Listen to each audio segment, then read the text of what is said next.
The Caitlin Clark fans are out in droves.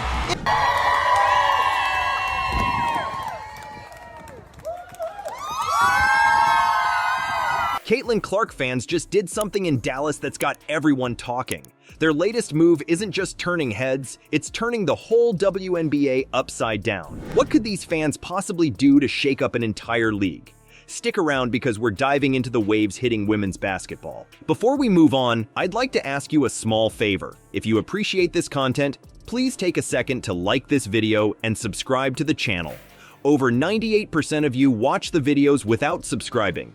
It costs you nothing, but it makes a huge difference to us. So, did you click the subscribe button? Great, thank you so much. Now, back to the video.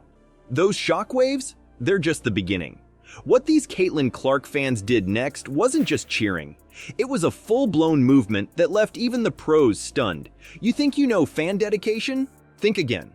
When Caitlin Clark's supporters hit Dallas, they weren't just there to watch a game. They came to make history. The streets were packed, the energy was electric, and everyone from team officials to seasoned sports reporters were caught off guard. This wasn't your average fan turnout. It was a basketball revolution in the making. So what exactly did these fans do that was so extraordinary? For starters, they didn't just show up, they showed out. Social media exploded with images and videos of Clark supporters flooding the streets, decked out in her jersey and carrying signs.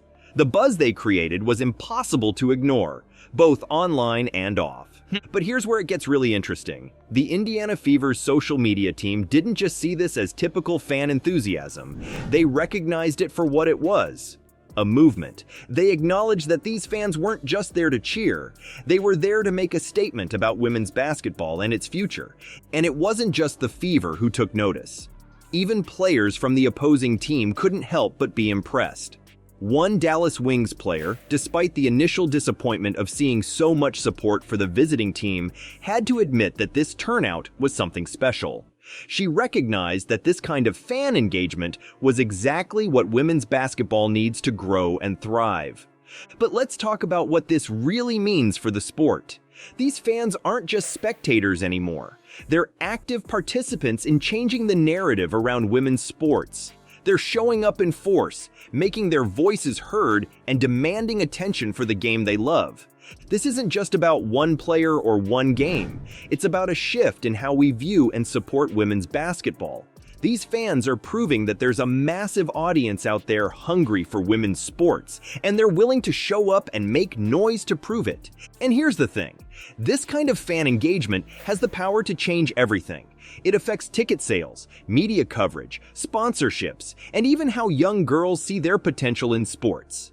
When fans show up like this, it sends a message that can't be ignored. But it's not just about numbers. It's about the passion and dedication these fans are bringing to the table. They're not just watching the game, they're living it, breathing it, and spreading their enthusiasm to everyone around them. Just as the dust was settling on this fan frenzy, a new storm erupted.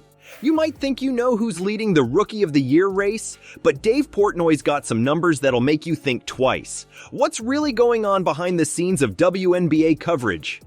It says both Angel Reese and Caitlin Clark deserve to win Rookie of the Year. My jaw hit the floor. They're both MVP. They're not both Rookie of the Years.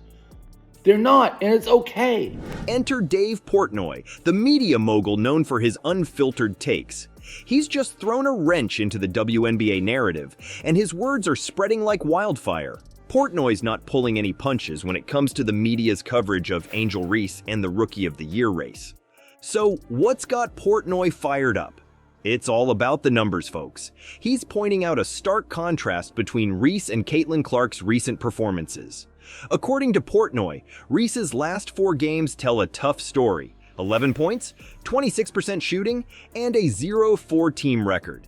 Now compare that to Clark's stats. 24 points, 48% shooting, and a perfect 4-0 team record. But Portnoy's not just talking stats. He's calling out what he sees as a bigger problem in sports media.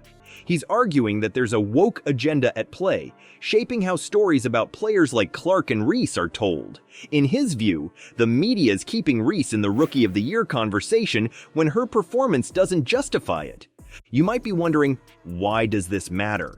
Well, Portnoy's saying it's not just about fair reporting. He's worried about the impact on the players themselves.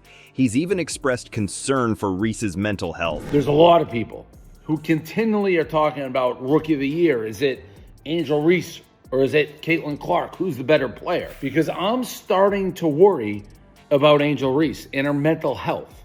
Suggesting that the media is putting unnecessary pressure on her by keeping her in a race she's no longer competitive in. This isn't just about one player or one award. It's about how media narratives can shape our perceptions of athletes and their performances. Portnoy's argument raises some tough questions. Are we getting the full picture when we read about these players? Or are we seeing a story crafted to fit a certain agenda? Think about it. When we hear about a player's struggles, do we always get the context? Are we comparing apples to apples when we look at different players' stats? Portnoy's take suggests that maybe we're not. But here's where it gets really interesting. Portnoy's not just criticizing the media for hyping up Reese. He's saying they're doing her a disservice. By his logic, keeping her in a conversation she's no longer competitive in isn't just unfair to other players. It's potentially harmful to Reese herself.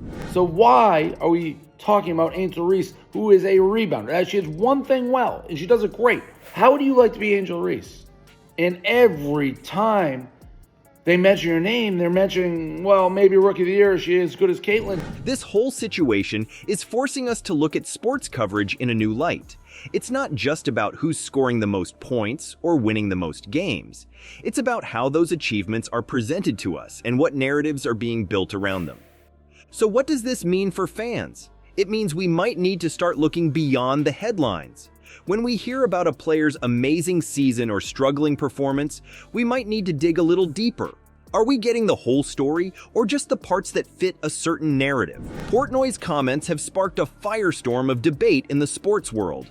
Some are applauding him for speaking out, while others are pushing back against his interpretation. But regardless of where you stand, one thing's for sure, this conversation is far from over. Fair coverage is one thing. But what if the entire story we're being told is built on shifting sands? The game within the game is playing out right before our eyes, and you might be missing it. Want to know what's really pulling the strings in women's basketball? It's not just about what happens on the court anymore. There's a whole other game being played, and it's happening in headlines, tweets, and TV segments. We're talking about the power of media narratives and how they're shaping the way we see players like Caitlin Clark and Angel Reese. Think about it. When you hear about a player's performance, do you ever stop to question where that information is coming from or how it's being presented? Because here's the thing, the way a story is told can be just as important as the story itself. Let's break it down. On one side, we've got Caitlin Clark riding a wave of fan support and impressive stats. On the other, we've got Angel Reese, who's been struggling lately, but is still being kept in the Rookie of the Year conversation. Now, you might think this is just about their on-court performance, but there's more to it than that. The media plays a huge role in how we perceive these athletes. They decide what stories to tell, what angles to take, and what information to highlight. And those decisions can have a big impact on how fans view players. For example, when a media outlet focuses on Reese's past successes while downplaying her recent struggles, it's shaping a narrative. Same goes for when they emphasize Clark's fan following over her actual gameplay. These narratives can start to overshadow what's really happening on the court. But why does this matter?